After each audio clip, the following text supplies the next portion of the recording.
especialidades, un podcast para la inclusión, y es miembro de la Sociedad Española de Hidrología. También, y de Geología, también puedo decir algo, es miembro orgulloso de la Magisterio de Cáceres y de Fratres de Cáceres.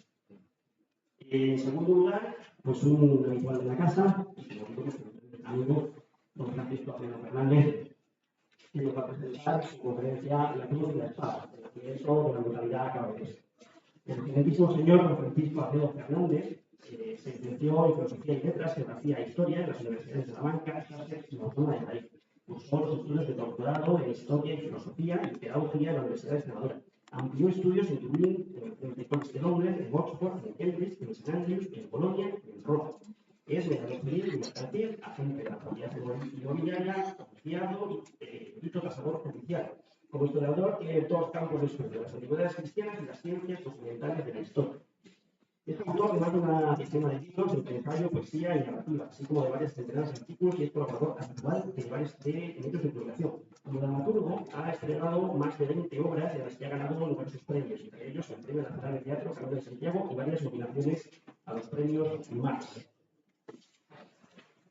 Es académico de número de la Pontificia Académica Autónoma Martirium, de la Academia Internacional de Genealogía, de la Pontificia Academia Italiana, de la Academia Teutónica y de la Academia Heráldica y Genealógica Italiana, además de honor de la Academia Arqueológica Italiana, de la Academia Nacional de Heráldica de Colombia y de la Academia de las Letras y las Artes de Sao Paulo.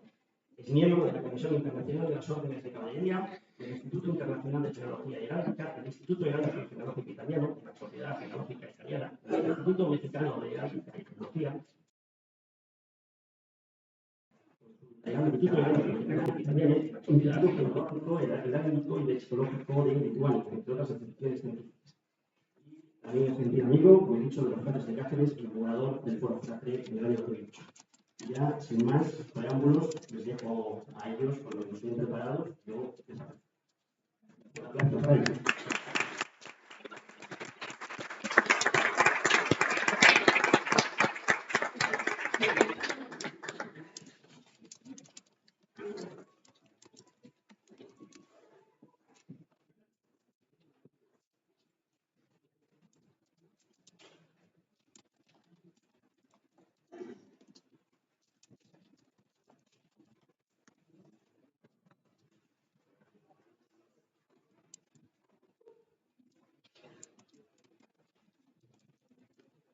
Bueno, ¿se me oye? Bueno, no hace falta descansar. Buenas tardes, muchas gracias a todos por estar aquí. Es un placer para mí participar en este foro Fratre. Muchas gracias a Ateneo, por supuesto, por permitirnos también estar aquí. En especial, gracias a Vicente Sarto por proponerme participar en esta jornada.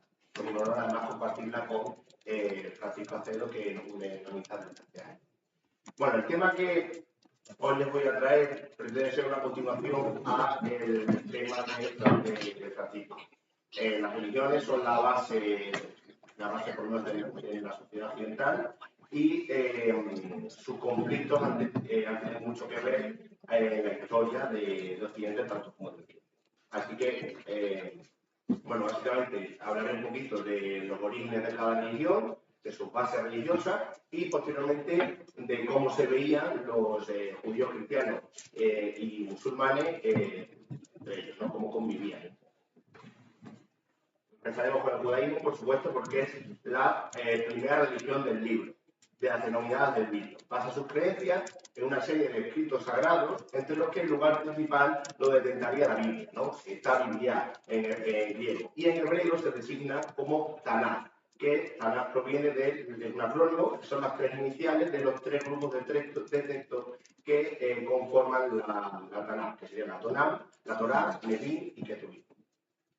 Se supone que sus orígenes son muy antiguos. Según las fuentes bíblicas, podemos remontarnos hasta el segundo milenio antes de Cristo, en la ciudad de Ur, cuando Abraham, considerado, se supone, como el primer judío, recibió una orden divina de que debía crear una nueva nación.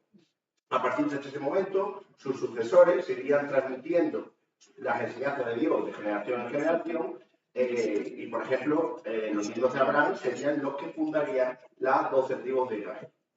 Después, habría una época, se supone, de monarquía, atendiendo a las fuentes bíblicas, por supuesto, en la que pues, reinarían los famosos reyes David y Salomón. Este último, el constructor, el edificador del templo de Jerusalén, o el templo de Salomón. Su destrucción durante la conquista de Nabucodonosor II en el 586 supuso también la destrucción de uno de los símbolos más importantes del judaísmo, ¿no? Y la consecuente deportación de judíos a Babilonia. Se supone, también a tenido las fuentes bíblicas, como esclavos. Siguieron teniendo distintos dominadores a lo largo de los años. Por ejemplo, Ciro II, monarca de la dinastía aqueménida, sería quien reconstruiría el templo, ¿no? Y con la llegada de los macedonios, de Alejandro Magno, y las posteriores luchas de poder de sus generales, los diáconos, el judaísmo vivió una época de cierta estabilidad y comenzaron a penetrar ciertas ideas del helenismo, aunque serán más patentes en la época de Herodes de Plata. En el siglo II a.C., los macabeos se rebelarían contra el imperio selúcida, resultando victoriosos los judíos y refundarían el reino de Israel. Los romanos intervinieron posteriormente en una serie de disputas en el territorio durante un siglo. Y los reyes hebreos mantuvieron buenas relaciones con ellos. Finalmente, en el año 6 d.C., Roma se anexió a Judea. Este momento es crucial en la historia del judaísmo, en la historia de Israel, porque facilitó el surgimiento de una idea esperanzadora de libertad en la figura de un líder redentor que lo libraría al pueblo hebreo de una vez por todas del yugo enemigo. Este personaje sería el Mesías, Masías en hebreo, o en griego Christos, que es la denominación que recibían los antiguos reyes de Israel, que cuando eran candidatos al trono real, los profetas solían ungirle con unos óleos preparados, según parece a la manera especificada en el libro de Éxodo. A lo largo de la antigüedad, el pueblo judío fue visto como una anomalía por todos los pueblos con los que entró en contacto. Los intentos de ciertos monarcas, como Antíoco IV Epifanes, de acabar con esta extraña religión provocó la violenta reacción de ciertos sectores que ansiaban la vuelta a los orígenes puros de la religión judía, expurgando todo aquello que el helenismo había traído de novedoso. Así quedó abierto el camino para la expansión de ese ideal mesiánico, que posteriormente, si lo conocen, será Jesús uno de estos mesías, que luego lo veremos más adelante. La predominabilidad que ha caracterizado desde siempre al judaísmo ha sido gracias al marcado sentimiento de identidad que ha tenido esta religión. El monoteísmo sería uno de ellos, pues manifiesta la supremacía de su Dios frente al resto de dioses de los pueblos vecinos. La tierra prometida sería otra de esas señas de identidad que supone la materialización de la alianza con Yahvé y los israelitas, por supuesto. Un hecho que posteriormente ha legitimado la toma de Palestina y ha generado los conflictos que todos conocemos en la actualidad y que están a la orden del día. Por otro lado, el templo suponía la centralización del poder y la religión en la ciudad de Jerusalén. La infraestructura religiosa suponía el sacrificio sangriento regular de animales para ofrecerle a Dios y por lo tanto de esta manera se le adoraba correctamente y facilitaba las relaciones pues, de Dios con sus adoradores. Pero el templo y la tierra prometida no eran solo estas las únicas señas de identidad del judaísmo, pues también lo era la ley, que tras la segunda destrucción del templo por Tito, el hijo de Vespasiano, en el año 70, se consolidó como el núcleo de la comunidad, al no haber un lugar en el que orar, ¿no? El judaísmo rabínico conformó una comunidad de costumbres y prácticas religiosas que ya no existían tanto en la tierra prometida, sino en el pueblo elegido. Una tendencia que fue mal interpretada por la propia religión y que les llevó a la autosegregación, como veremos más adelante. El cristianismo, por otro lado, también la historia del judaísmo es también la historia del cristianismo. Pues, como sabrán todos, surge como una escisión del judaísmo en un momento muy convulso de la historia política del reino de Israel. El cristianismo en sus orígenes fue muy plural. De hecho, hay autores que prefieren hablar de cristianismos en vez de cristianismo. Porque dada la gran cantidad de interpretaciones que hubo acerca de la figura de Jesús de Nazaret tras su muerte. Solo en los momentos inmediatamente posteriores a la muerte de dicho profeta se advierten ya tres corrientes enfrentadas por esas concepciones encabezadas por Pedro, Santiago, el hermano del Señor se supone, y Pablo de Tarso. De todos modos, el cristianismo o cristianismo tiene una raíz única, que por supuesto es la figura de Jesús de Nazaret, y un corpus literario que sirve para acercarse a su figura. La mayoría de académicos y estudiosos del fenómeno religioso aceptan la historicidad de Jesús de Nazaret. Nada tiene que ver con el Jesús Cristo, el ungido, ¿no? El Mesías del que hemos hablado hace unos minutos. Jesús nació en Galilea, probablemente unos años antes de la propia era cristiana. Creció en Galilea y su nacimiento queda escrito en los capítulos 1 y 2 de Lucas y Mateo, aunque su nacimiento en Belén parece una manera de acomodar el pasaje de Miqueas 5, que viene a decir algo así como de ti, Belén Efratá, de salir aquel que será el Señor de Israel. En cuanto a su familia, parece que no solo José y María eran sus padres, sino que además parece que tuviera 4 hermanos. Santiago, el hermano del Señor, que lo menciona así, Flavio Josefo, José, Judas y Simón, y algunas hermanas, 2 como mínimo, tal y como aparece en el texto de Mateo 13, que dice que no es este hijo del carpintero, no se llama su madre María y sus hermanos Santiago, José, Simón y Judas, y no están todas sus hermanas entre nosotros. También ahí menciona en el Marcos 3 pues a esas hermanas y a esos hermanos. Fue un individuo, Jesús fue un individuo profundamente religioso y su religión fue la judía. Jesús fue seguidor, se supone, de Juan el Bautista y tras seguir su legado, predicó ambulantemente por su cuenta. El centro y razón de su predicación fue la llegada del reino y se dirigió a los pecadores, ya que creían la Torá y que una vez arrepentidos, se les permitiría acceder al reino de Dios. Desde Galilea, Jesús fue a Jerusalén en el último año de su vida para celebrar la fiesta, predicar o cualquier cosa que no lo sabemos, pero nunca morir. Jesús nunca anunciaría su muerte prematura. Este murió condenado probablemente por sedición, como le ocurrió a otros cabecillas rebeldes que atentaban contra el orden romano. Si recordamos, surge ese ideal mesiánico en unos momentos en los que tradicionalmente el judaísmo ha ido recibiendo distintos dominadores y todo eso se conglomera a finales del siglo I y a principios del II y pues, nacen esas ideas mesiánicas. En este punto hay que decir que Jesús nunca rompió con los estándares del judaísmo y tampoco fundó una nueva religión, sino que se convirtió en la base y fundamento de esta, ya que no dejó nada por escrito. La religión es una interpretación y reflexión de su legado. De esta interpretación variada, pues surgiría multiplicidad de cristianismo de los que he hablado antes, ¿no? Que por ejemplo pues sería que en el Concilio de Jerusalén se reúnen los seguidores de Cristo, Jesús, Pablo, Pedro y Santiago para aclarar cómo era si los judíos debían circuncidarse obligatoriamente y también aceptar las leyes judías. La fiesta de la Pascua, voy a ir un poco más rápido. El cristianismo mantenía las festividades judías, ¿no? Por ejemplo, la fiesta de la Pascua, que es la culminación del calendario cristiano, provenía, en cierto modo, de la fe judía, ¿no? Pero se adelanta y se conmemora la resurrección de Jesús. Otra fiesta importante sería el Pentecostés, que ponía fin al tiempo pascual y que también procedía del judaísmo. La Navidad y la Epifanía se instauraron en el siglo IV, aunque en el ámbito oriental la Epifanía ya era celebrada desde el siglo II. Por otro lado, uno de los primeros cultos contratados en el judaísmo es el de partir el pan el primer día de la semana, ¿no? Es decir, el domingo por la Eucaristía.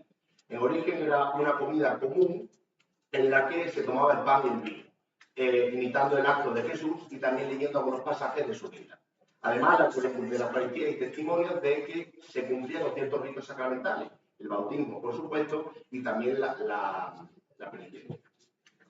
Para seguir esta línea de las tres religiones, vamos a hablar un poquito del Islam. El Islam surgió en el siglo VII, en la península arábiga, de la mano del profeta Mahoma, ¿no? A los que profesan esta fe se les llama musulmanes, sometidos a Alá. Al igual que el judaísmo y el cristianismo, el Islam también es una religión abrámica, dado que todos sus profetas provienen del primero, Abraham. De hecho, Jesús también sería un profeta, que más en esta línea de profetas abrámicos, y el más importante sería Mahoma, ¿no? Que además es el fundador de esta religión. La vida de Mahoma la conocemos por lo poco que dice en el Corán y en la Sira, que es la biografía que redactaron sus sucesores. A los 40 años empezó a tener ciertas visiones y tras ganarse a un grupo de seguidores, confirmó su calidad de profeta reformador de la religión de los árabes. Además, predicando la inminencia de un juicio divino y un monoteísmo que no era tan radical como lo fue a partir del 622. Tras su vida de Ayatrib, desde la ciudad de Medina, se consolida esta predicación universal a todos los árabes y comienza pues, a extenderse por el resto de la península. En el 632, por ejemplo, se consolida la primera peregrinación a la Meca, que marcará lo que posteriormente será uno de los pilares fundamentales del Islam. Y el 8 de julio de ese mismo año, del 632, Mahoma muere repentinamente y no deja un sucesor claro, motivo por el cual habrá una serie de disputas y escisiones en el propio seno de la religión. El Corán, por supuesto, es el libro sagrado del Islam y la religión se fundamenta en una ley divina, ¿no? En la predicación de Mahoma y en esas leyes divinas, la Sharia. No obstante, a pesar de que el Islam es una religión muy compleja de cumplir por su jurisdicción, lo más sencillo se fundamenta en 5 pilares que os voy a resumir, que son los más conocidos y de cumplimiento diario, ¿no? Que sería la Shahada, que es la profesión de fe, la recitación de la frase que todos conocemos, no hay más Dios que Alá y Mahoma su profeta, el Salat, que es la oración ritual, 5 veces al día, y por la obligación de acudir, por lo menos a los hombres, el viernes a la mezquita. El Aswam, que sería el ayuno en el mes de Ramadán, que varía según el año, porque es el calendario lunar. La Hajj, que es la peregrinación mayor a la Meca, como hemos mencionado, y la Zakat, que es la limosna mensual. Además de eso, tiene otros preceptos básicos que también son definitorios del musulmán. O sea, el Jihad, que significa el esfuerzo del camino de Dios, aunque tenga dos vertientes, que sería la santa, que nosotros todos conocemos, y también puede ser entendido como un esfuerzo interior, un camino hacia la mejora. También la circuncisión, por supuesto, es definitoria en los musulmanes, además de ciertas prohibiciones alimenticias como el cerdo y también. Una vez realizada esta panorámica general de las 3 religiones necesarias para entender los orígenes y procesos de cada religión, vamos a ver algunos testimonios y referencias de cómo eran esas relaciones entre las 3 religiones abrahámicas. Las Sagradas Escrituras serán la base de esta parte, pues también fue la base de estas religiones que a menudo necesitaban andar en las Sagradas Escrituras en busca de algún testimonio, de algún mensaje que les hubiera dejado Dios de cómo tenían que convivir con estas religiones. Por seguir un orden lógico, vamos a comenzar con el judaísmo. Al principio he dicho que la autosegregación fue el resultado de la consideración de los hebreos como pueblo elegido, ¿no? Que habían olvidado ya eso de la tierra prometida y se consideran como un pueblo elegido. La religión tendió a multiplicar esas tendencias segregadoras frente a las unificadoras, creando de este modo unas fronteras morales por medio de un código de normas rituales estrictas que singularizaban al judío. En la Biblia hebrea, por ejemplo, se exigía la extirpación de las 7 naciones que se condenaba por temor al matrimonio mixto, al contacto con otras religiones.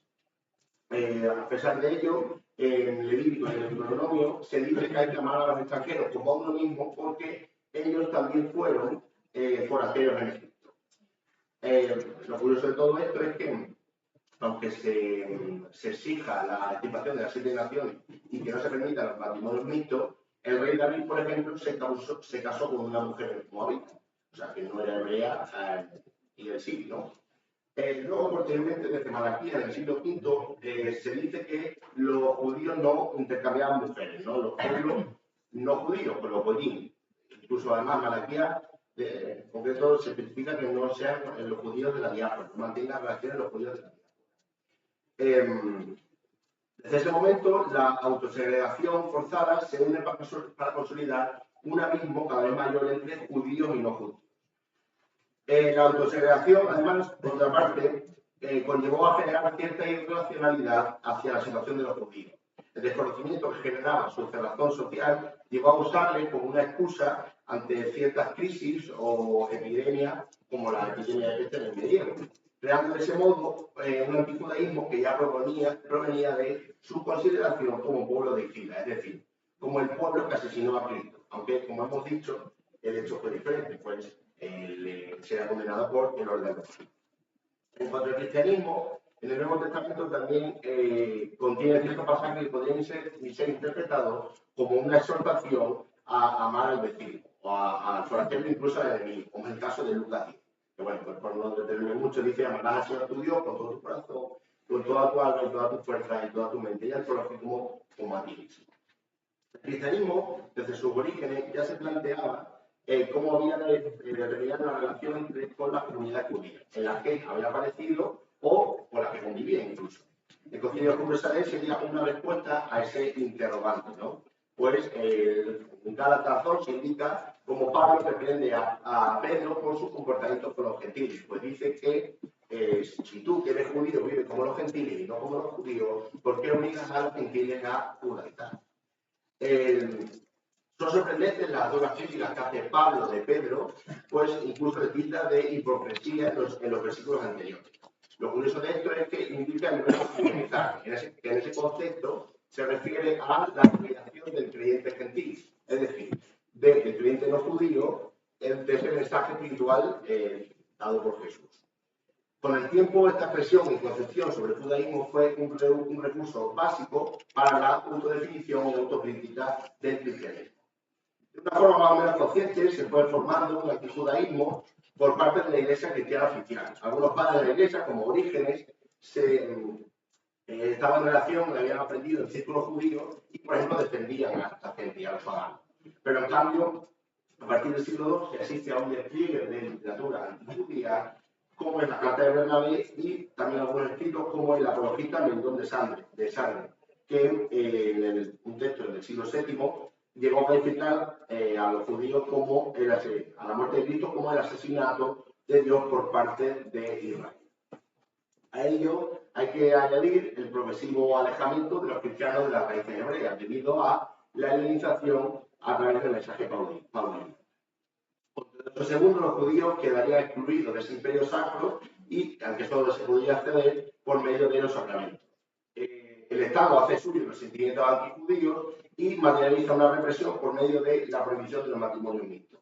Y además no permitía a los judíos ocupar cargos públicos, llevándole a presentar esa autosegregación, a la espera de la llegada de un Mesías que aún en la actualidad algunos grupos judíos siguen esperando.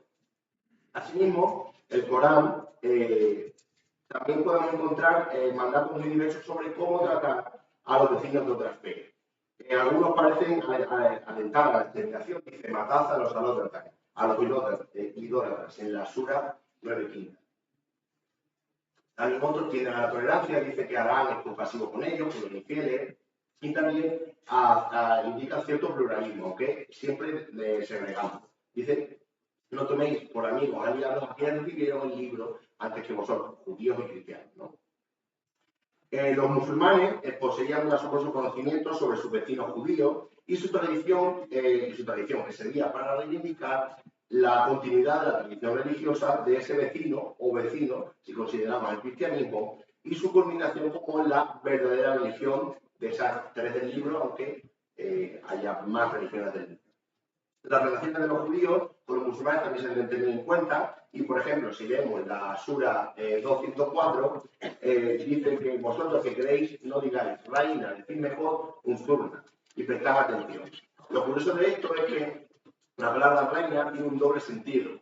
Pues puede significar prestarnos atención o bien puede ser un insulto que los judíos de Medina usaban para referirse a los musulmanes, porque en hebreo, Raina y Runa se parecen mucho. Runa quiere decir vicioso, haciendo alusión a ese harén de los musulmanes y también, por supuesto, de Mahoma, que es un precursor.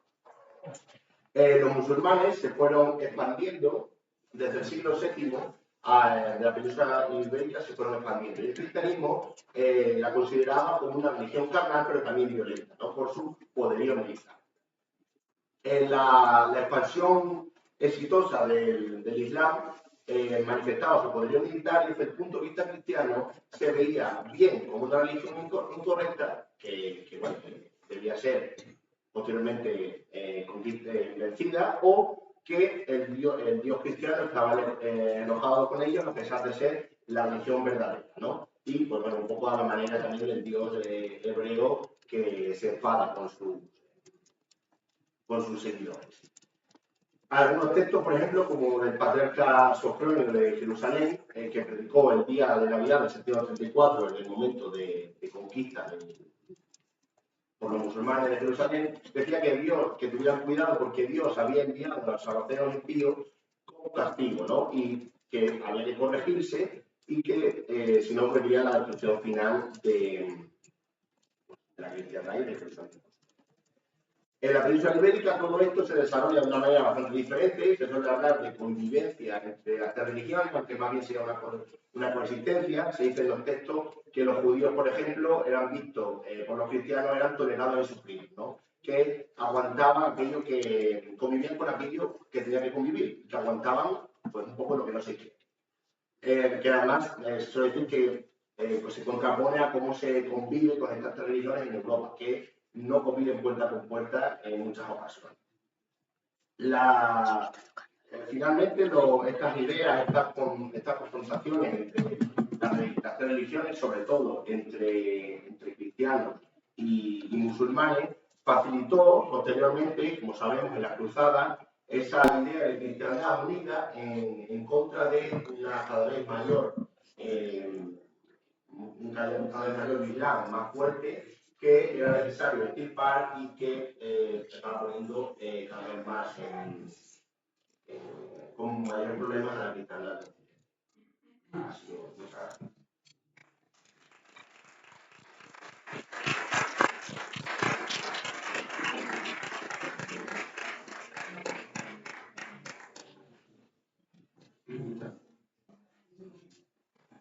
Yo lo he comentado antes, pero el proyecto de hoy no solo son las conferencias, sino también una mesa coloquia. Por eso hemos decidido que cualquier pregunta, cualquier cosa que quieran comentar, la vamos a hacer al final. Bueno, una vez que ya hayan hecho sus intervenciones, vamos a hacer preguntas y ahí ya pues, empezamos el debate o charlamos con nuestros invitadores. Muchas gracias.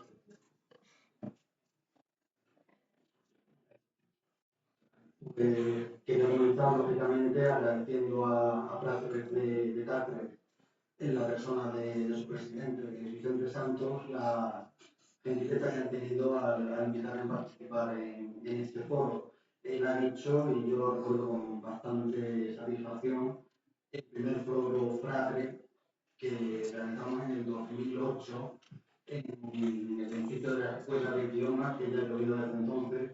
Entonces éramos jóvenes, hermosos y alocados, y ahora ya teníamos calma y nos quedamos en casita bastante temprano.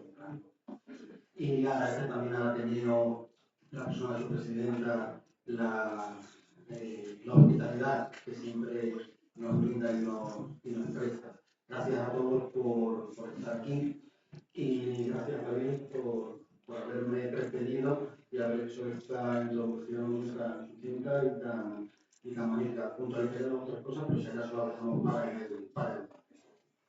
David nos ha dejado ya el tema servido en bandeja. tenemos las tres religiones mayoritarias del libro: judaísmo, cristianismo e islam, por orden de antigüedad, que no son las únicamente más. Las otras tres son las grandísimas antigüedad, que son los mandeos, los drusos y los samaritanos, que son poquísimos y están perseguidos en Oriente Próximo hasta decir basta, sobre todo los drusos. Tres religiones monoteístas, lógicamente, como todas las religiones monoteístas, absolutamente antitéticas y contradictorias entre ellas, dos de las cuales, el judaísmo y el islam, tienen en sus textos sagrados llamamientos a la guerra santa. El cristianismo no los tiene, y los tendría si el cristianismo hiciera más caso al Antiguo Testamento, que todos sabemos que no lo hace. Pero tanto la predicación de Jesús de Nazaret, su ministerio, su mensaje, es absolutamente pacífico, quitando algunos detalles que se podrían decir en el Evangelio de Lucas, pero no vamos a entrar en detalle.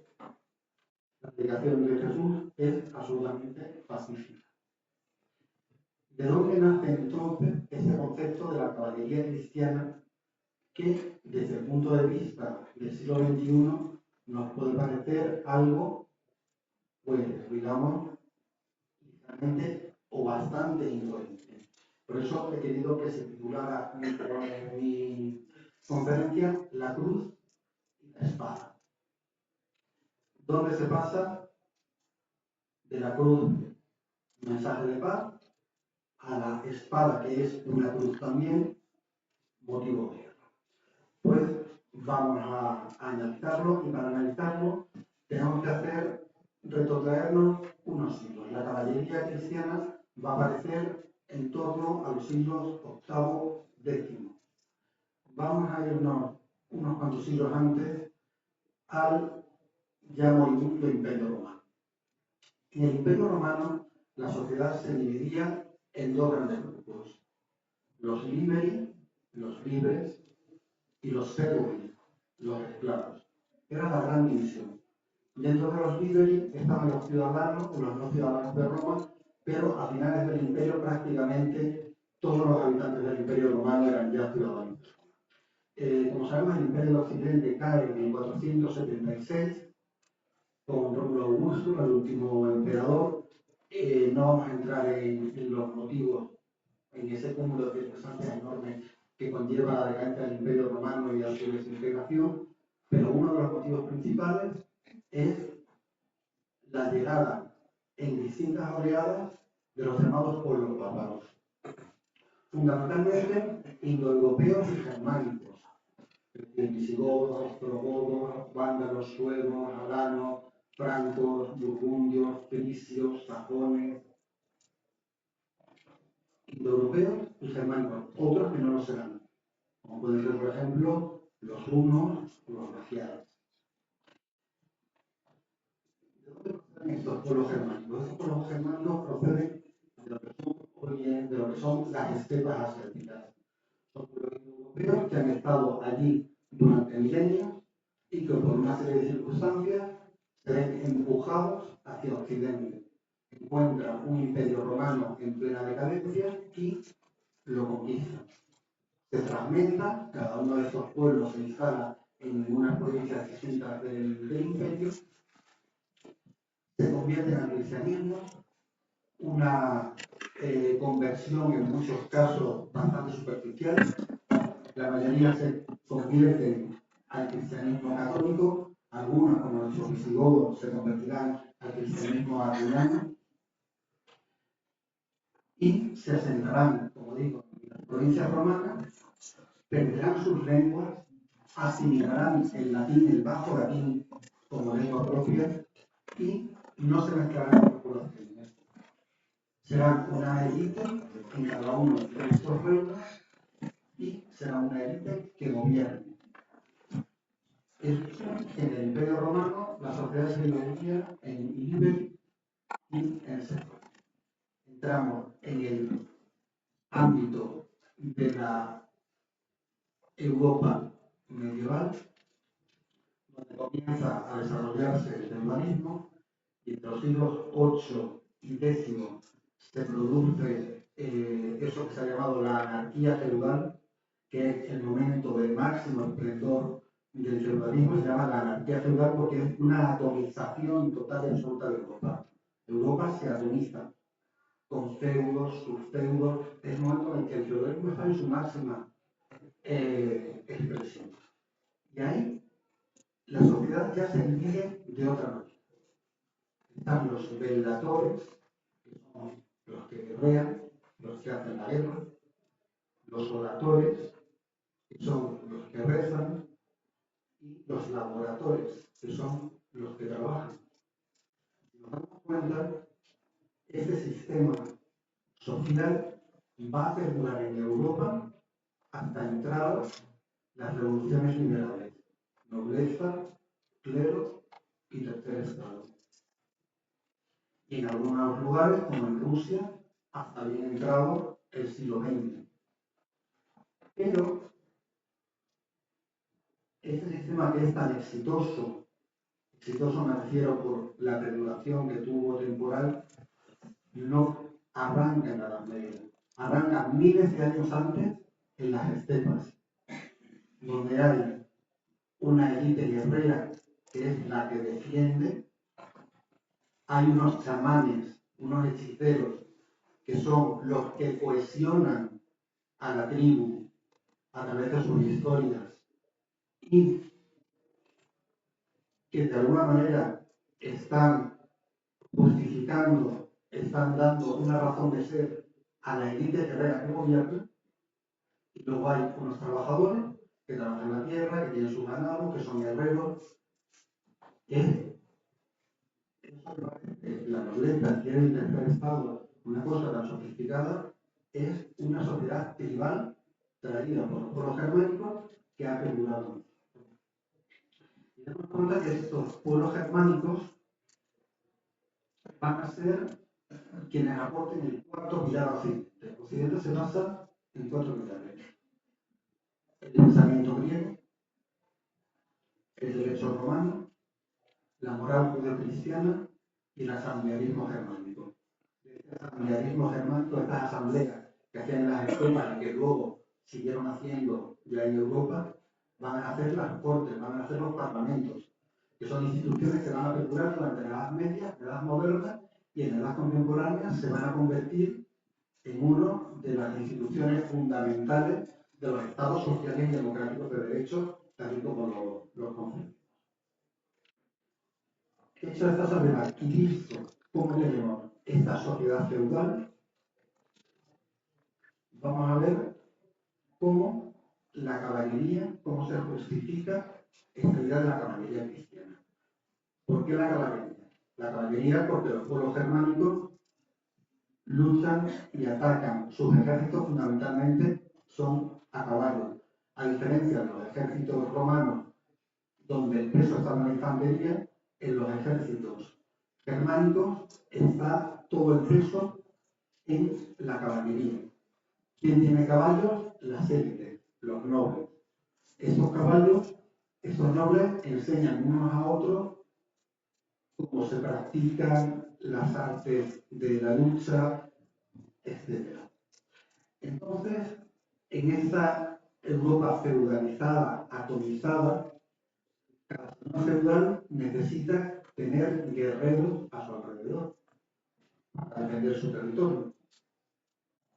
Esos guerreros van a aprender del señor feudal las artes del caballo. Y va a haber un momento en el que los sacerdotes van a comenzar a bendecir lo que son los arreos del caballero.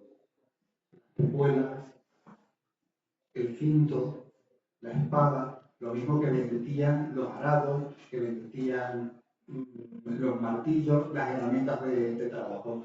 Y eso, la bendición de los instrumentos de trabajo era algo que se hacía habitualmente hasta no hace demasiados años, hasta el concilio, diría yo. De esta manera comienza a haber ya un momento de ritualización. Ya se están bendiciendo los instrumentos del campo. Lo siguiente que es, lo siguiente es que se comienza a ritualizar aún más todo el proceso de aprendizaje y se va a llegar a lo que se conoce como la investidura. Un caballero va a investir a otro caballero. Son investiduras laicas en las que no participan sacerdotes. Un caballero inviste a otro caballero. Pero un sacerdote previamente ha bendecido la espada, ha bendecido las espuelas, ha bendecido el cinto, ha bendecido el manto y empieza a tomar un carácter muy similar a los sacramentos de iniciación, en especial al bautismo. Acaba convirtiéndose la investidura católica en un sacramental. Hoy en día sigue siendo un sacramental dentro de la Iglesia Católica la investidura. Un sacramental como puede ser la bendición del agua, la bendición de la mesa, que es un sacramento.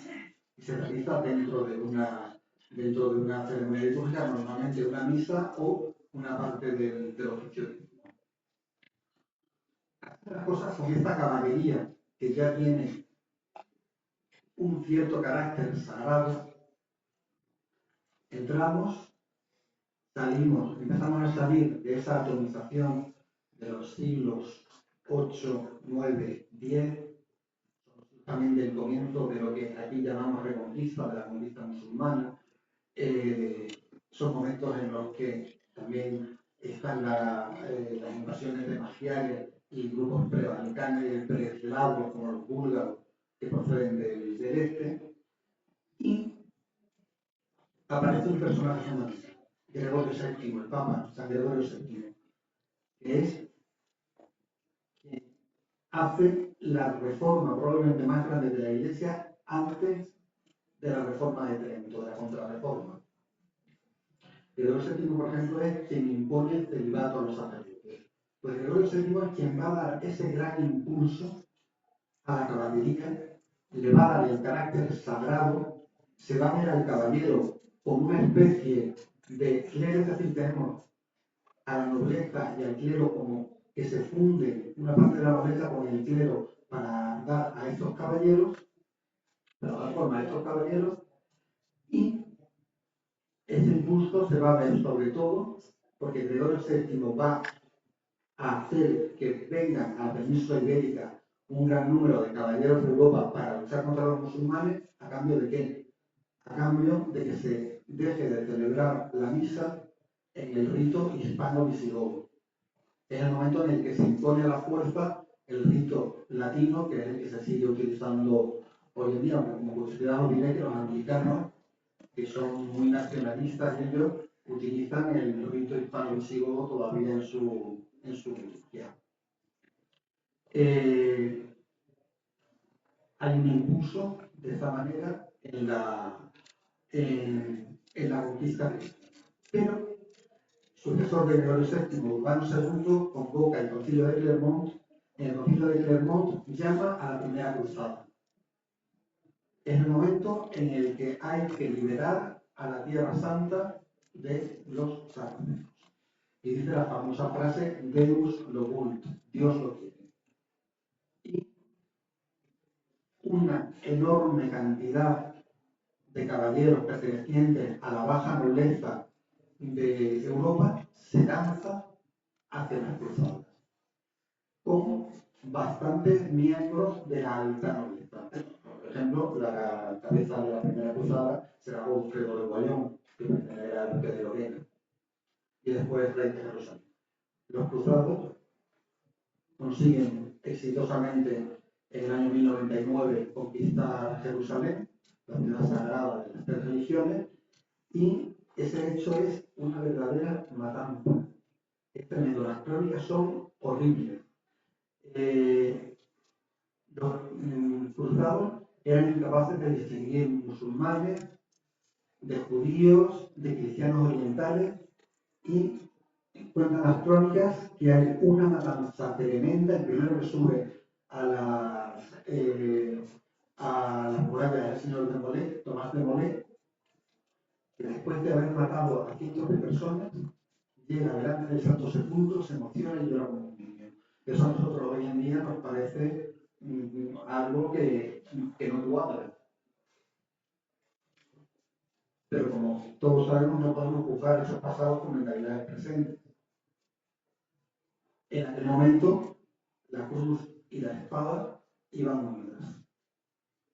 En ese momento, después de la conquista de Jerusalén, Hugo de Caïns, unos cuantos años después, juntará a una serie de caballeros en lo que era el templo de Jerusalén, donde está ahora la espinada de la mezquita, que está la mezquita de Al-Aqsa y la cúpula de la roca, y fundarán la orden del templo, los templarios. Serán caballeros que van a dar un paso más. Van a hacer votos de pobreza, de obediencia y de castidad. Es decir, se van a convertir en clérigos. Aquí sí que hay ya una fusión entre esta élite noble y el clero. La orden del Temple se va a expandir por toda Europa, va a haber más órdenes. La orden fundada en Jerusalén, la orden del hospital fundada por el Beato Gerardo, que es la que hoy en día es la orden de Malta, que sigue existiendo y sobreviviendo, los canónigos del Santo Sepulcro, que serán después la orden del Santo Sepulcro, los caballeros teutónicos alemanes, que serán los protagonistas de las cruzadas las cruzadas del norte, las cruzadas contra los lituanos, y que crearán estados. La orden de San Lázaro, que después se fusionó con la orden de San Mauricio de la Casa de Saboya. Estas órdenes se van a convertir en verdaderos estados dentro de los estados. Sabemos que aquí en Extremadura, todos sabemos, la presencia de las órdenes militares fue inmensa. Tuvimos la presencia de la Orden de Santiago, fundada aquí, la Orden de Alcántara, la Orden de Malta y los Templarios. Las órdenes de caballería llegaron a reunir prácticamente un tercio de la extensión de toda Extremadura.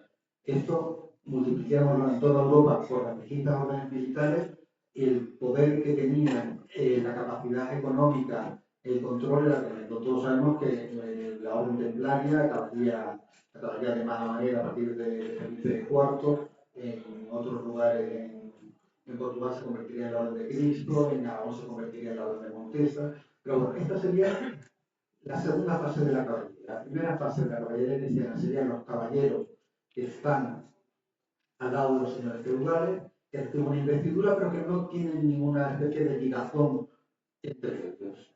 La segunda fase de la caballería cristiana es esta que aparece ya a partir del siglo XII, y parte del XIV, en la que se crean estas órdenes monásticos guerreras.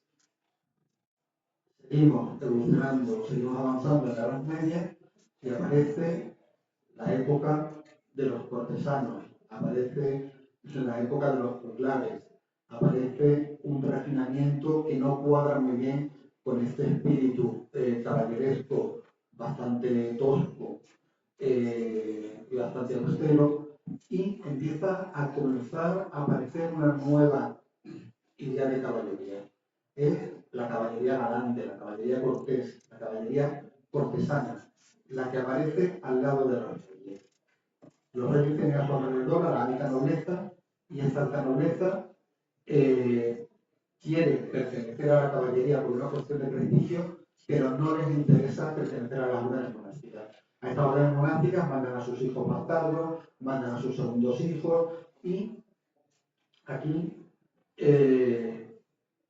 empieza a aparecer otra idea de caballería. La caballería primero va a hacer que aparezcan una serie de textos, la literatura épica, la poesía épica, de la que el mejor ejemplo es el Cantar de Miotis, que se presenta como modelo de caballero, o la Chanson de Roland. En esta segunda parte vamos a tener el ciclo del Grial y el ciclo artúrico, es decir, Cretien de Troya, etcétera, que van a ser quienes hablen de este otro nuevo tipo de caballería, una caballería galante.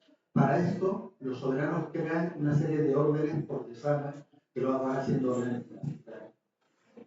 la carretera en Inglaterra, el toisón de oro en Borgoña, la banda en Castilla, la jarra en Navarra, la orden de la Anunciación en Saboya,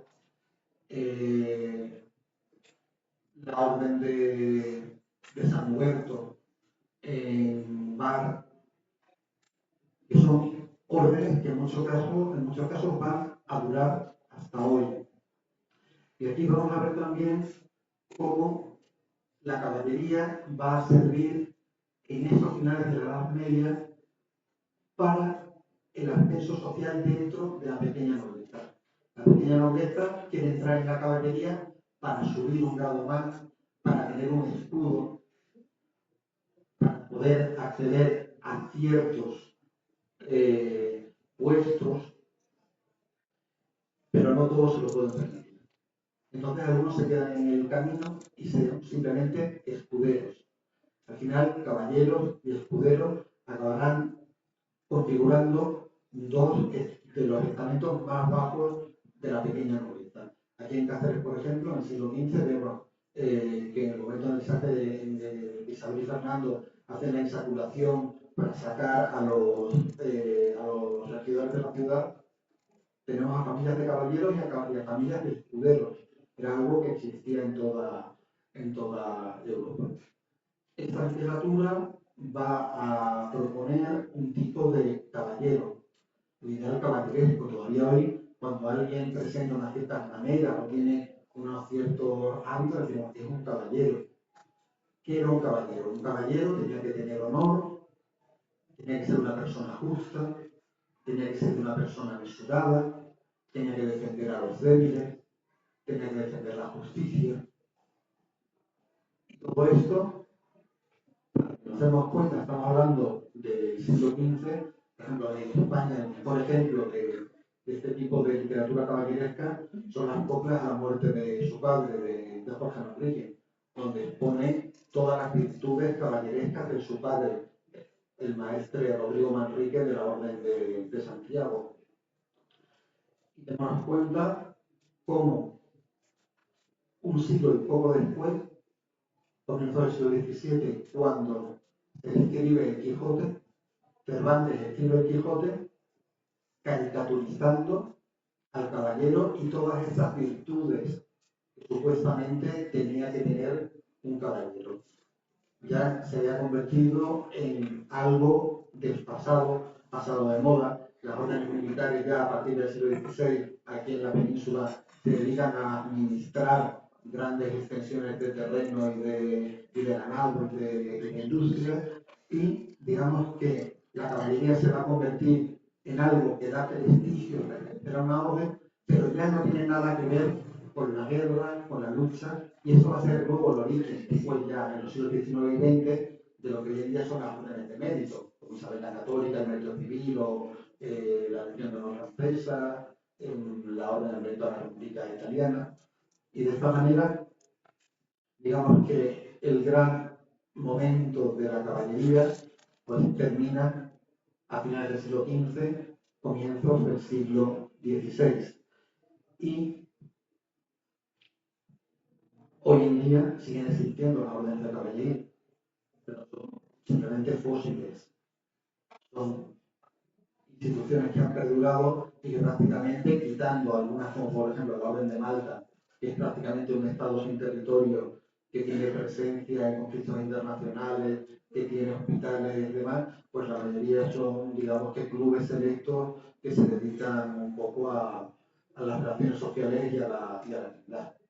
Y bueno, pues esto ha sido más o menos una pequeña introducción en trazos muy diversos. Lo confieso, el tiempo no juega a nuestro favor de cómo surge la mentalidad de la caballería cristiana y cómo evoluciona a lo largo de la Edad Media, que es su periodo de mayor esplendor. Quedamos ya David y yo a vuestra disposición por si queréis preguntarnos, inventarnos o lo que os apetezca. Muchísimas gracias.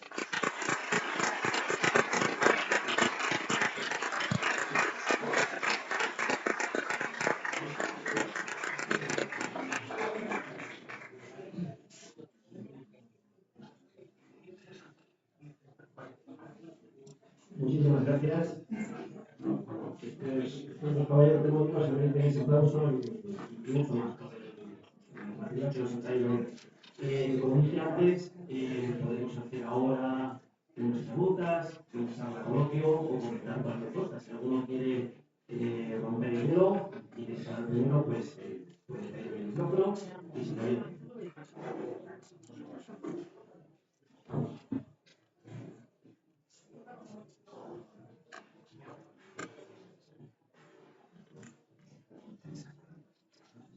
Gracias, mi trabajo gracias a los dos, muy gracias en el sentido, aunque te reconozco que el 100% de conclusión de todo lo que has expuesto, reconocerás que era difícil ponerlo en pie al 100%, pero sí que es verdad que me has puesto en pie muchas cosas para poder después entender y comprender, si me permitís la expresión, una nueva visión de esa parte de la historia que la hemos aprendido de otra manera, ¿no? Y también gracias, como digo siempre, la única persona capaz de ponerme patas arriba 12 años de jesuitas en Barcelona y toda una convivencia en la familia y en mi casa con la religión, aunque también se lo agradezco, ¿no? Y como conferenciante, yo quería hacer un pequeño comentario con todo el cariño, pero sí un poco en broma. Cuando utilizáis la expresión, como todos sabemos, no sé si sois conscientes de la pregunta que nos hacéis. Porque en aquel momento tú te haces como muy pequeño, porque después yo no tengo ni idea de lo que me estás hablando. Hay que quería hacer antes una pregunta sobre una de las cosas que todos sabemos que tú has comentado, el cristianismo, no haciendo caso, no es lo que has dicho, escrituras con el Antiguo Testamento, de las consignas que predicaba, no, o sea, optó por el cristianismo. Es una duda. Todo lo demás ya lo gestionaré a mi manera, pero era una duda que me ha quedado así como un poco con los ojos abiertos. Sí. Vamos a ver, digamos que el cristianismo paulino, que es el que se acabó imponiendo sobre todos los otros cristianismos, como bien ha dicho David, porque tú me has escuchado en alguna otra conferencia, que yo siempre hablo de cristianismos primitivos, en plural.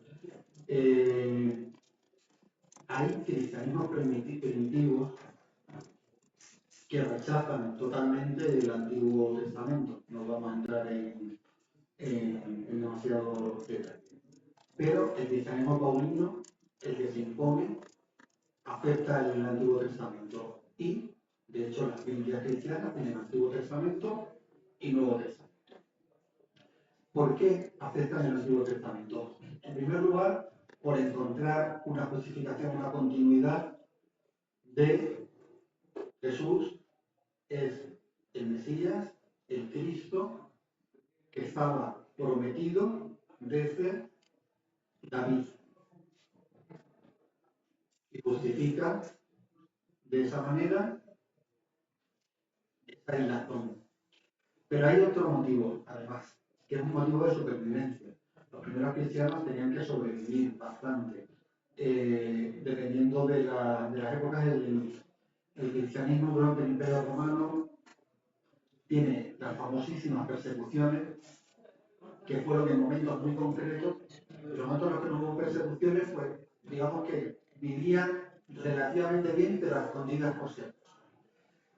El judaísmo dentro del Imperio Romano era la llamada religio tolerata, la religión autorizada.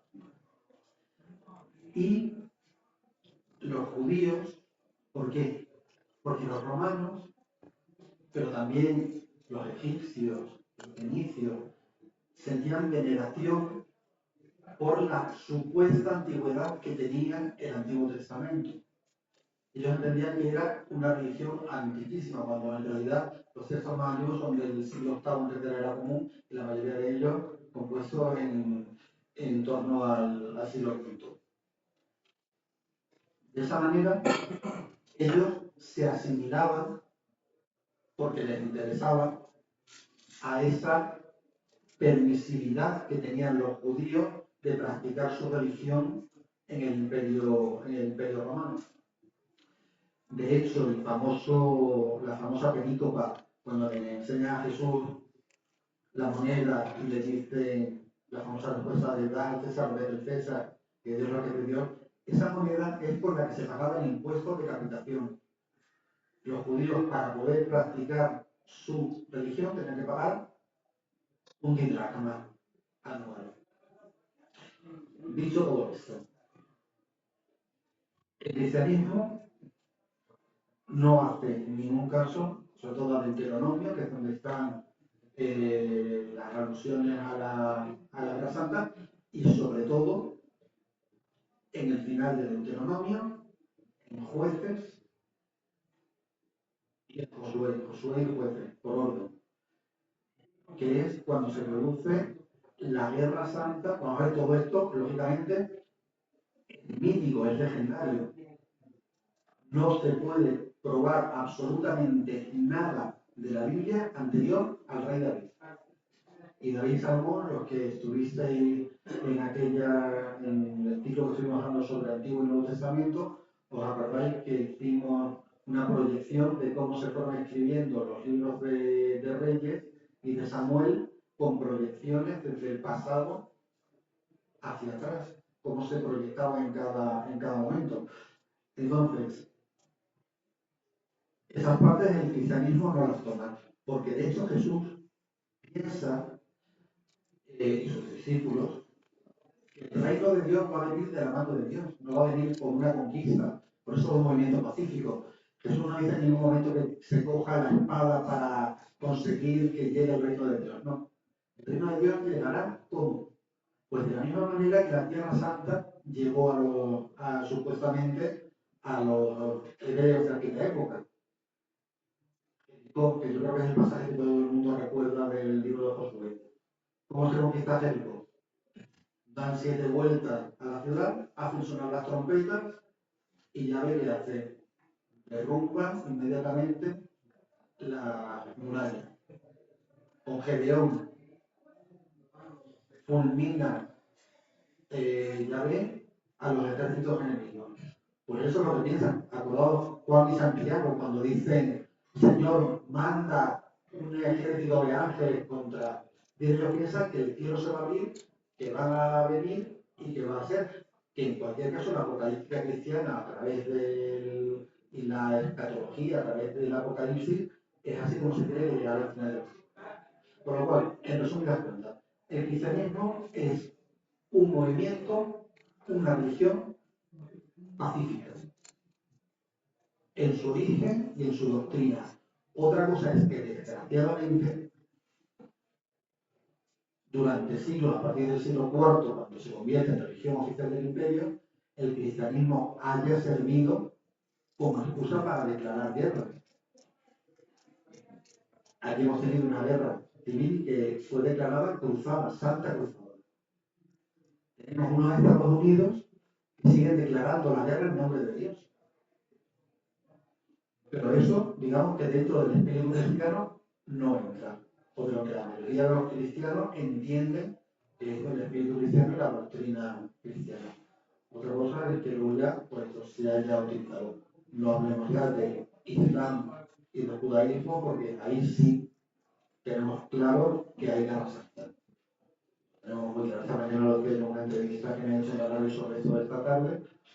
El único motivo por el que estamos asistiendo a un genocidio en Palestina es porque Yahvé prometió la tierra de Canaán a Abraham.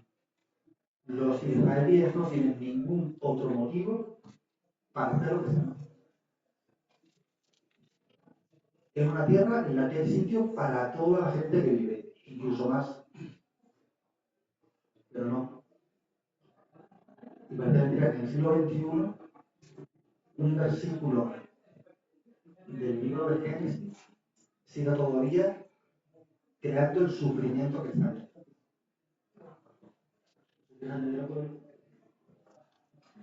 Bueno, simplemente agradecer sus palabras y gracias por por la comprensión de que obviamente el tema era muy amplio y había que conseguir lo máximo posible para que se entendiera un poco los orígenes de la religión respecto a y luego su motivo de conflicto.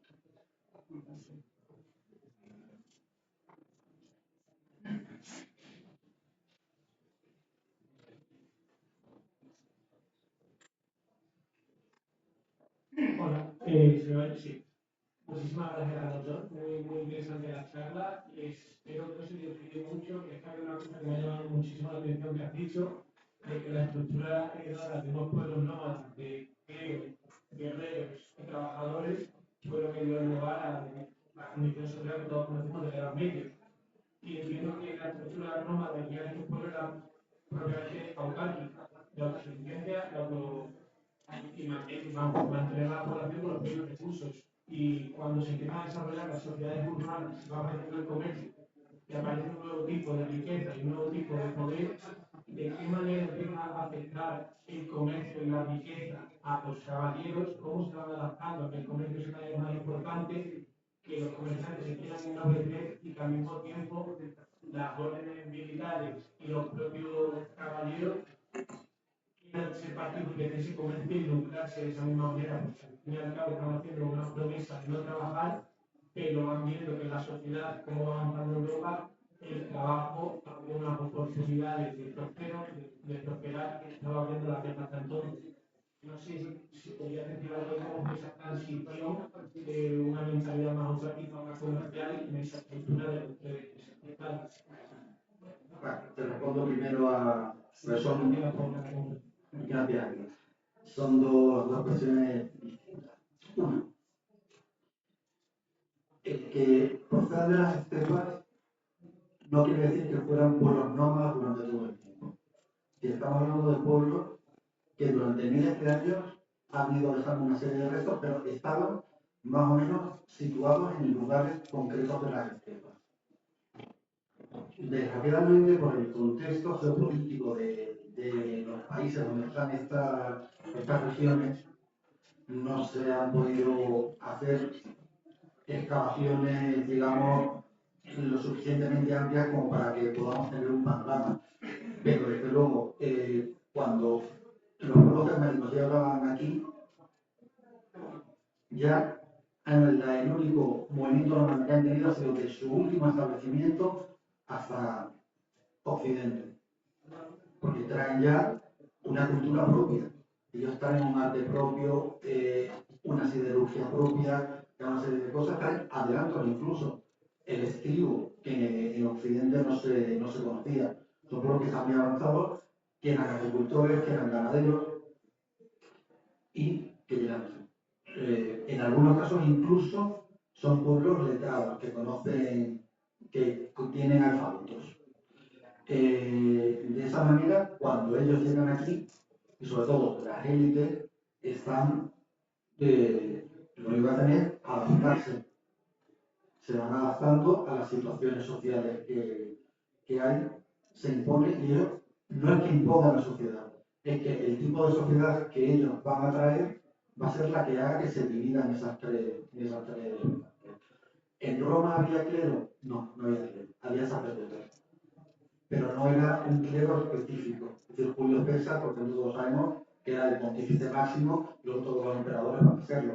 Ser sacerdote en Roma era una persona que tenía un alto cargo y que hacía una serie de funciones litúrgicas. Y por ejemplo en Cáceres sabemos que había un orden de curia que se encargaba de esas cosas en Roma, por lo cual no existía nada parecido a lo que es el clero medieval. Luego me estás hablando ya de comerciantes. Ahí ya tenemos que irnos bastante siglos después. Tenemos que empezar a ver la Europa ya a partir del siglo XII, cuando empiezan a surgir ya las ciudades, los burgos, cuando los burgos empiezan a tener independencia. Cáceres es un ejemplo de ello. Es una ciudad que se recuerda muy fácilmente porque Alfonso IX le da unos privilegios inmensos y pueden venir, y de hecho incluso prohíbe el fuero que se establezca aquí la nobleza. En un primer momento no, pero a partir de la segunda generación sí se establece la nobleza. Entonces aparece ahí lo que tú decías, los comerciantes. ¿Cómo van a convivir? Pues cada uno en su lugar. Un comerciante iba a ser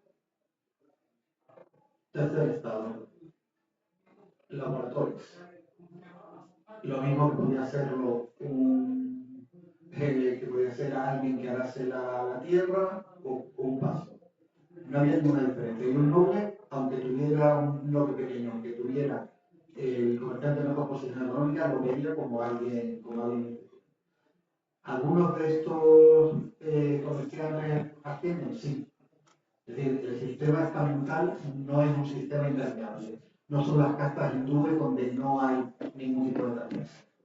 En el sistema estamental sí se puede subir, bajar es más difícil, pero también se puede bajar, se puede subir y al menos se puede acceder a uno de los dos estamentos privilegiados, el clero, con no demasiada dificultad. Otra opción es ya las facilidades que haya en los distintos lugares para poder ascender socialmente. En España muy poco. Además, de hecho, pensemos, vuelvo a poner el ejemplo del Quijote, que el Quijote es el perfecto ejemplo de hidalgo que no quiere ejercer una profesión para no perder estatus. Él prefiere aferrarse a sus antiguas creencias, a su antiguo todo, para seguir estando en el plan. No sé si recordáis que lo pongo siempre como ejemplo la maravillosa película de Berlanga, Patrimonio Nacional. El Marqués de Leguineche es un Quijote del siglo XX. El Marqués de Leguineche se aferra a una sociedad que ya ha desaparecido. Por eso sucede. No sé si he respondido a tu pregunta. La familia Medici, el caso contrario, de gente que viene del mundo del comercio y alcanza el poder absoluto del plan. Bueno, vamos a ver, todas las familias tienen un origen. En algún momento, alguno ha tenido que ser el primero. Los Medici, como su propio nombre indica, eran médicos. Pero estamos hablando que cuando ellos llegan al poder en el 15, ya tienen el poder, pero desde varias generaciones anteriores son patricios de Florencia, son ya nobles, eran médicos, pero se han enriquecido sobre todo con el comercio de tejidos. Porque el comerciar no quiere decir no poder ser noble. Eso es una confusión. Es decir, lo de que un noble no puede trabajar con sus manos es incierto. Un noble, por ejemplo, en el libro que voy a sacar dentro de poco, hay hidalgos del siglo XVI que ejercían la pintura, que ejercían la orfebrería, la arquitectura. Lo que no podía ejercer era lo que se consideraban oficios viles. Pero sí podía trabajar con las manos y se podía comerciar. Se podía comerciar al por mayor. Un noble no podía tener tienda al por menor, pero sí podía comerciar al por mayor. En esto también hay mucho. No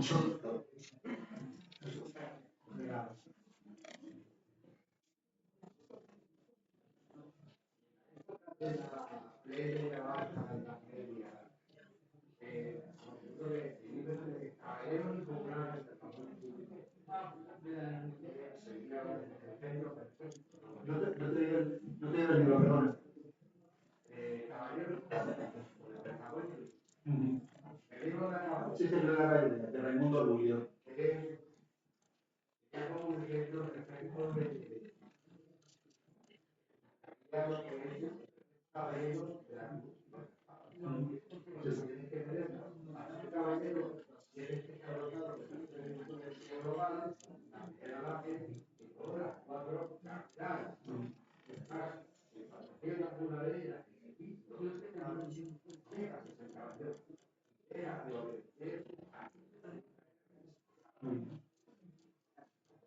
creo que es muy interesante decirlo como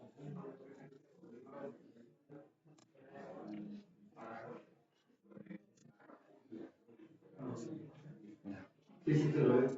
Revisar, comentar. Según van subiendo la altura, son más cortas, también van anteponiéndose a las previas, a las anteriores, en la primera, en la rabata y en la de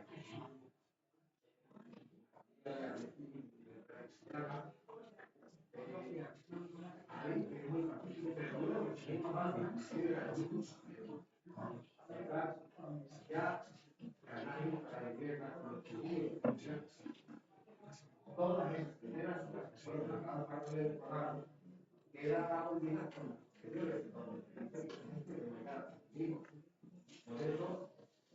de acuerdo en que el pueblo de Israel está ahí,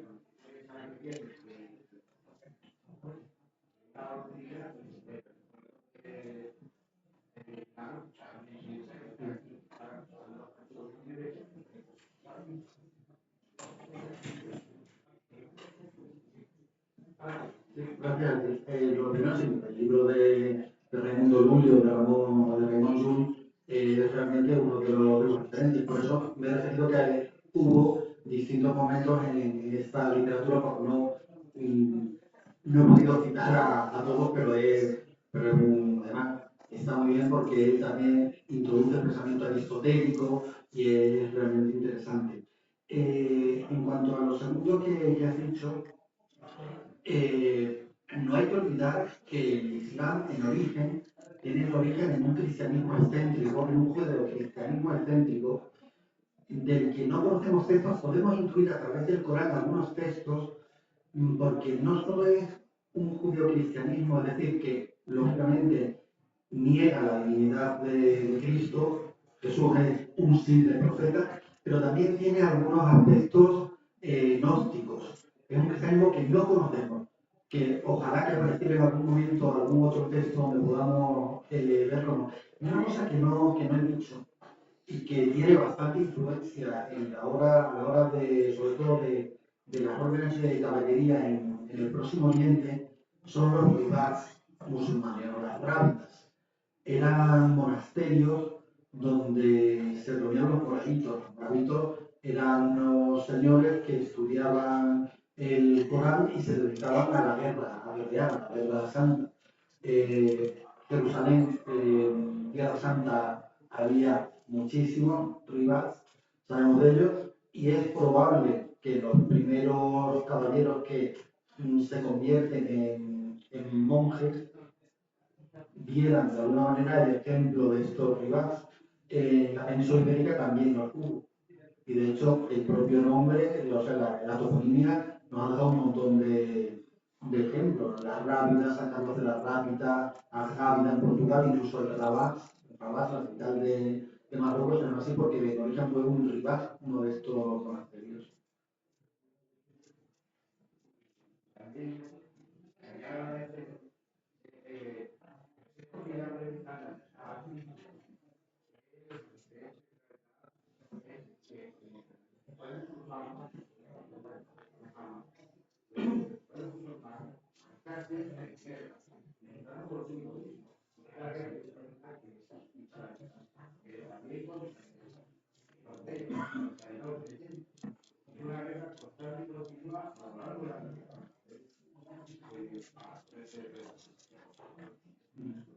Sí, y además, el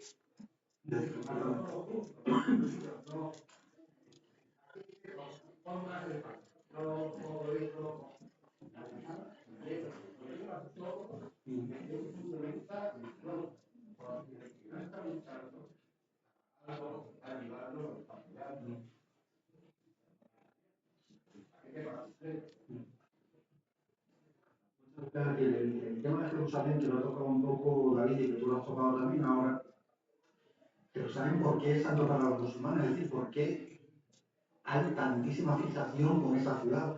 Es santo porque ahí fue donde Alá, Yahvé, fundó el mundo, creó el mundo. De hecho, en el Santo Sepulcro, según se entra por la puerta principal, a la derecha, hay unas escaleras que suben hasta el Calvario. Justo debajo del Calvario, que hay hoy en día un muro de cristal, ahí está la tumba de Adán. Para que se vea, es decir, que según la tradición, la sangre de Cristo que bajó por la cruz se metió por las grietas y cayó hasta Adán para que pudiera resucitar, que es uno de los que según la tradición resucitó según el pasaje de Mateo. Y es donde Abraham va a sacrificar a Isaac en la explanada de la mezquita, y es que eso es lo importante, sobre todo para los musulmanes, el lugar desde donde Mahoma ascendió a los 7 cielos. Por eso que es una ciudad que sería una ciudad bastante normalita, pues hace que sea un Santa, es un verdadero polvorín. Sí, respecto a eso voy a decir un comentario. Hay un libro que ahora no me acuerdo del autor, se llama Dios, una historia humana, refiriéndose a la santificación de Jerusalén, menciona que Jerusalén nunca hubiera elegido, Dios nunca hubiera elegido Jerusalén, y Jerusalén tuvo que elegir a Dios, ¿no? Haciendo también referencia a esa ciudad de las tres religiones y las tres contradicciones, ¿no? Un poco también que es muy complejo. Y bueno, también como curiosidad, ha dicho que es el lugar donde también se supone que tiene el cielo de Mahoma, pero también, por ejemplo, la Puerta Dorada, que es una de las puertas, digamos, cercana a la mezquita de Al-Aqsa, debajo, sí, era la puerta por la que debía, según la tradición, entraría por segunda vez, la segunda venida, el Mesías, vamos. En la primera, bueno, entraría el Mesías. Depende de quién lo considere, claramente, porque sería cristiano y judío. Claro, y volvería atrás, se supone. Pero, no me acuerdo del califa, digamos, la profana, perdón, la tapia, para que no entre por ahí, cortando que no se cumpla, digamos, esa tradición, y además coloca un cementerio en esa puerta, porque según la tradición los sacerdotes no pueden tocar lugares impuros porque se contaminaban, entonces, pues bueno, así también impedía quizás que se cumpliera con ese orden, con eso que es la segunda venida de Cristo, la primera. Y además, respecto a eso he dicho antes que aún en la actualidad sigue habiendo corrientes del judaísmo, como Chabad, por ejemplo, Chabad, o la llame, que siguen esperando aún al Mesías. De hecho, hay uno de los años 60 por ahí que se supone que sería el Mesías esperado, pero que tampoco alcanzó ese grado, no cumplió con la idea, exactamente.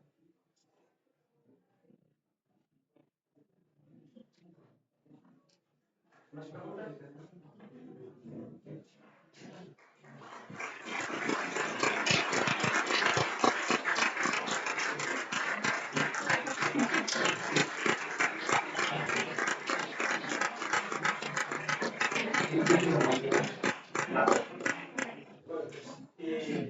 Gracias a los dos amigos, los oyentes que nos han traído historia esta tarde, gracias a ustedes por asistir a este evento.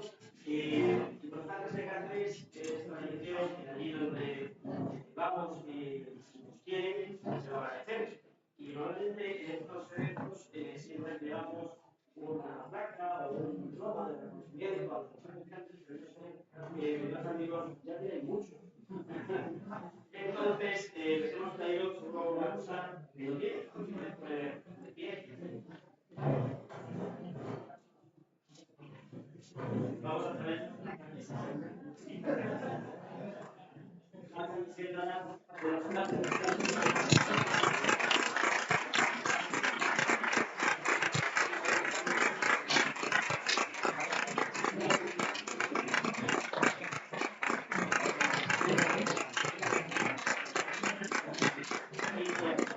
Y luego, por supuesto, también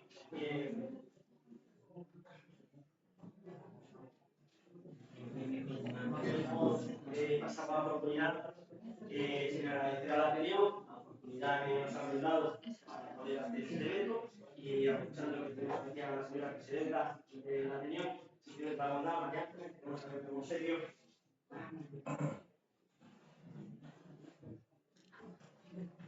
Esto es agradecimiento a los estudiantes de Cáceres vamos a hacer un evento.